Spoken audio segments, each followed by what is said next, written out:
ഇപ്പോൾ ഈ ആസിഫ് അലിയുടെ കൂടെ ഒക്കെ ഇപ്പം അഭിനയിച്ചല്ലോ, ഇത്രയും കാര്യം കൂടെ അഭിനയിക്കുന്നവരെയൊക്കെ ഇത്രയും ഇത് ചെയ്യുന്ന, ഞാൻ ഇതായി പറയുന്നില്ല, കാര്യം നമ്മൾ അഭിനയിക്കാൻ വന്നപ്പോൾ മാറി, കാര്യം തുടക്കക്കാരനാണെന്ന് പറഞ്ഞു ഞാൻ മാറിയിരിക്കുക. ഞാൻ പറഞ്ഞല്ലോ, ഇടിച്ചു കയറുന്ന ഒരു സ്വഭാവം എനിക്കില്ല. എവിടെ ഇപ്പോൾ സെറ്റിൽ ചെന്നാലും ഞാൻ അവിടെ എവിടെയെങ്കിലും മാറി വിളിക്കണം. പുള്ളിയൊക്കെ ആസിഫ് അലിയൊക്കെ വിളിച്ച് നമ്മളെ ഇതാക്കി കംഫർട്ടാക്കി.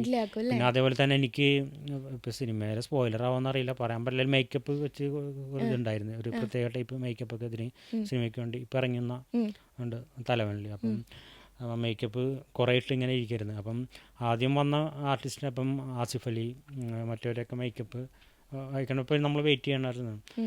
അപ്പോൾ ഇത് ഹെവി മേക്കപ്പും കാര്യങ്ങളൊക്കെ ആയിട്ട് ഇരിക്കുന്ന ഡ്രസ്സ് ആസിഫ് അത് കണ്ടിട്ട് പുള്ളി മേക്കപ്പ് അവരെ വിളിച്ചിട്ട് പറഞ്ഞു പുള്ളീനെ ഇങ്ങനെ ഇരുത്താൻ പറ്റില്ല, പുള്ളീൻ്റെ ആദ്യം സെറ്റ് ചെയ്യുന്നൊക്കെ പറഞ്ഞിട്ട് അവർ അപ്പം തന്നെ എൻ്റെ കഴിപ്പിച്ചിട്ടാണ് അത്ര അങ്ങനെ കുറേ കാര്യം